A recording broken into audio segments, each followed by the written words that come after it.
ఈరోజు 'పర్వతనేని రాంబాబు అన్నయ్య' చేతుల మీదుగా 'తాగుబోతు కొడుకు' ఎపిసోడ్ 2 రిలీజ్ చేయడం జరిగిందండి. రాంబాబు అన్నయ్య సినీ జోష్ ఎండీ అండి. ప్లస్ 2 సినిమాల ప్రొడ్యూసరు. ఈ సందర్భంగా అన్నయ్య గురించి కొన్ని విషయాలు షేర్ చేసుకుందాం అనుకుంటున్నానండి. నేను 'సంతోషం' ఫిల్మ్ మ్యాగజైన్‌లో చేసినప్పుడు అన్నయ్య పరిచయం అండి. చిన్నపాటి పరిచయం అండి. కనపడినప్పుడల్లా "ఎలా ఉన్నావు తమ్ముడు" అంటే "బానే ఉన్నాను అన్నయ్య" అని చిన్నపాటి పరిచయం మా ఇద్దరిది. 2004లో నేను ఊరెళ్ళిపోయానండి.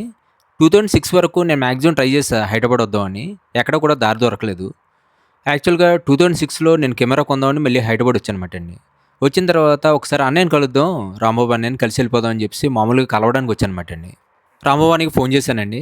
చేస్తే వచ్చి వాళ్ళ ఇంటికి తీసుకెళ్ళాడు. ఇంటికి తీసుకెళ్ళి శుభ్రంగా మంచిగా భోజనం పెట్టాడు.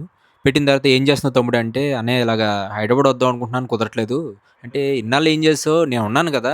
నాకొక్క ఫోన్ చేస్తే గనుక నేను ఏదో ఒకటి చేసేవాడిని కదా!" అని చెప్పేసి అంటే అంటే అంత పరిచయం కూడా లేదు కదండీ నీతోటి. అందు గురించి మామూలుగా కలుద్దామని వచ్చాను అలా అంటే, వెంటనే ఇమ్మీడియేట్‌లీ 'చిత్రం' ఫిల్మ్ మ్యాగజైన్ తీసుకెళ్ళాడనమాటండి. తీసుకెళ్ళి అక్కడ జాబ్ మాట్లాడేసాడు. మాట్లాడేసి "తమ్ముడు రేపు నువ్వెప్పుడు రాగలిగితే అప్పుడొచ్చేసి దీంట్లో జాయిన్ అయిపో" అని చెప్పేసి జాయిన్ చేశాడండి. అన్నయ్యకి నా బ్యాక్‌గ్రౌండ్ తెలీదు. నేనెవరో కూడా తెలీదండి. అటువంటిది నన్ను ఇమ్మీడియేట్‌లీ తీసుకెళ్ళి 'చిత్రంలో' జాయిన్ చేశాడనమాటండి. 'చిత్రం' ఫిల్మ్ మ్యాగజైన్‌లో నాకు ప్రాబ్లమ్ వస్తే ఇమ్మీడియేట్‌లీ 'చిత్రాంజలి' ఫిల్మ్ మ్యాగజైన్‌లో జాయిన్ చేశాడనమాట అన్నయ్య. తర్వాత అక్కడ కూడా ప్రాబ్లమ్ వస్తే నన్ను 'సూర్య' పేపర్‌లో జాయిన్ చేసింది అన్నయ్యే మాటండి. నేను 'సూర్య' పేపర్‌లో చేసినప్పుడే 'ప్రజారాజ్యం' పార్టీ పెట్టడం జరిగిందండి. ఆ టైంలోనే నేను 'ప్రజారాజ్యం'కి వెళ్ళడం జరిగింది మాటండి. రాంబాబు అన్నయ్య నన్ను హైదరాబాద్ తీసుకురాకపోతే గనకండి 'ప్రజారాజ్యం' నా జీవితంలో ఉండేది కాదు.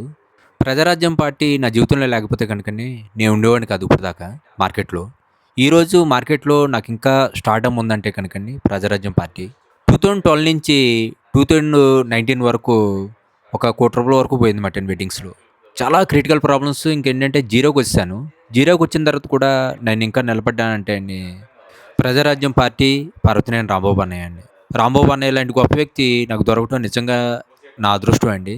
ఏ పూర్వజన్మలో ఏదో పుణ్యం చేసుకొని ఉంటాను. యాక్చువల్‌గా నేను అందరికి నచ్చను.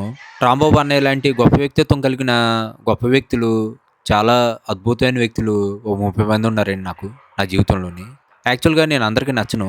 చాలామంది రిలేషన్‌లోని, ఫ్రెండ్స్‌లోని, చాలామంది నా సర్కిల్‌లోని నన్ను షార్ట్ టెంపరు, సైకో గాడు, శాడిస్ట్ గాడు రకరకాల పదాలతోటి చాలా ఆళ్ళ ఇష్టం వచ్చిన భాషలో నన్ను తిట్టుకుంటూ ఉంటారు. అందరికి నచ్చను. నచ్చినోళ్ళు ఒక 30 మందున్నారు. రాంబాబు అన్నయ్య లాంటి గొప్ప వ్యక్తులు. ఇటువంటి గొప్ప వ్యక్తులు నాకు దొరకటం నిజంగా అదృష్టం అండి. ఎందుకంటే నేను ఎప్పుడూ కూడా వీళ్ళ దగ్గర నాకు నచ్చినట్టే నేనుంటాను. అయినా వీళ్ళు ఇష్టపడతారు.